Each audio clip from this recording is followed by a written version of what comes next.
Hey there, I'm Ashley Bullington and you're watching The Warmup.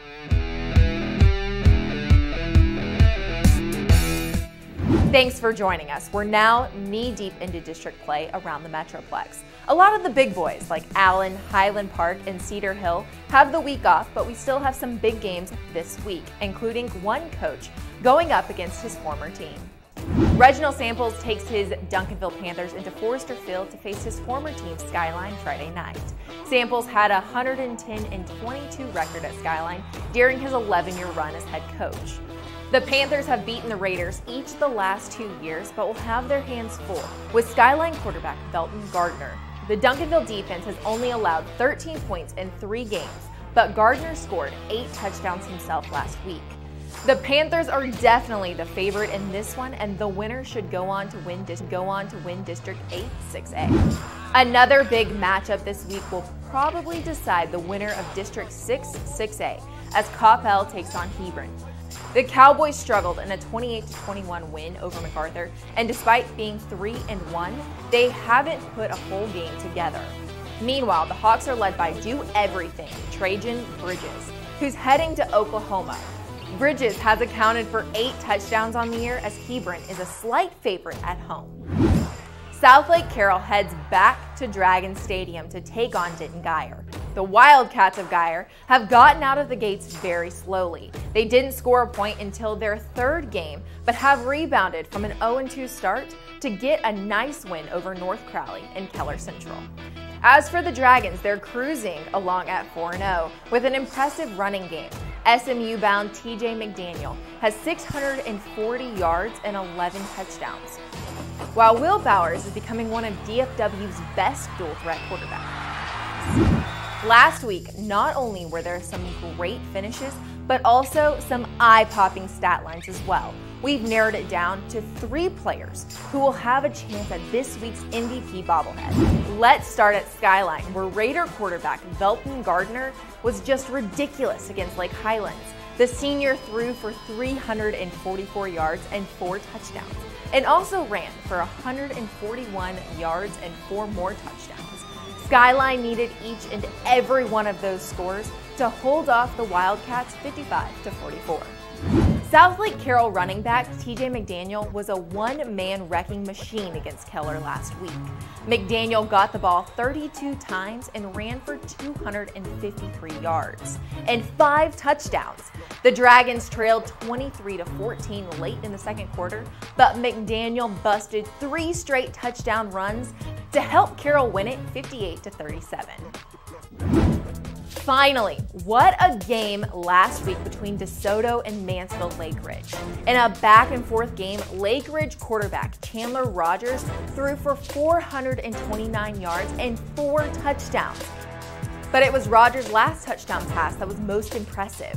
On 4th down with 6 seconds left, Rogers threw a 35-yard touchdown to win the game for the Eagles. Those are 3 very worthy MVP nominees. See which one wins on Wingstop Inside High School Sports this Saturday at 6:30 p.m. on Channel 5. With DeSoto's loss to Lake Ridge, there's been some movement in our top 5 rankings. Let's take a look. Well, there was no movement at number 1, as Allen smacked around McKinney by 40 points. However, there is a new number 2 in the rankings.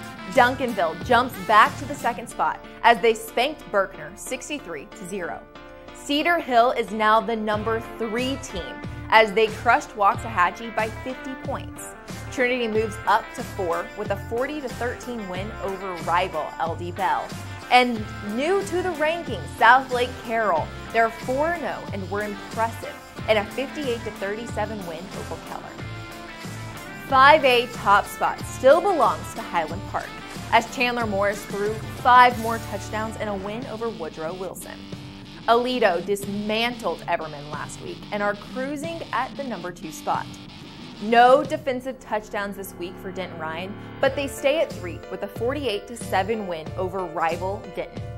Frisco Reedy has really impressed us of late, and they hop up to the number 4 spot. Reedy beat Frisco 47-21 as they continue to prove they belong in the state title conversation.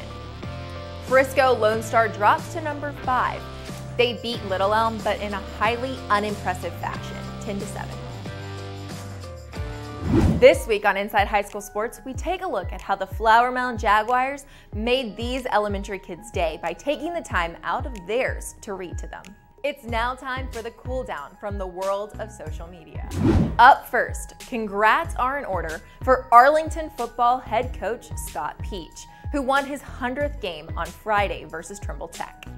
I'm a big fan of waffles, but this pancake is pretty cool.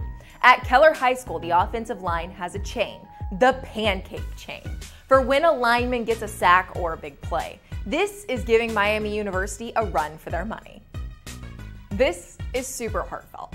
Coach Bam from DeSoto has been with the Week 6 bobblehead winner for quite some time and had some great words to say about Shadarian Ward. He wrote, "So proud of Sean D. I've watched him grow up into a respectful young man. He has a 3.5 GPA and will be an asset to any university that decides to offer him a scholarship. Continue to pray that God keeps this young man on the right track." And another team that hung out with the next generation of football players.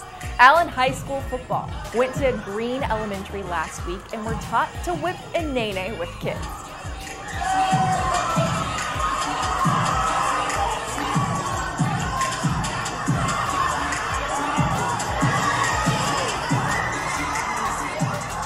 I might need to learn to whip and nay-nay from them too. My dance moves are a little bit behind the times. I still sprinkler and shopping cart, you know, the good stuff.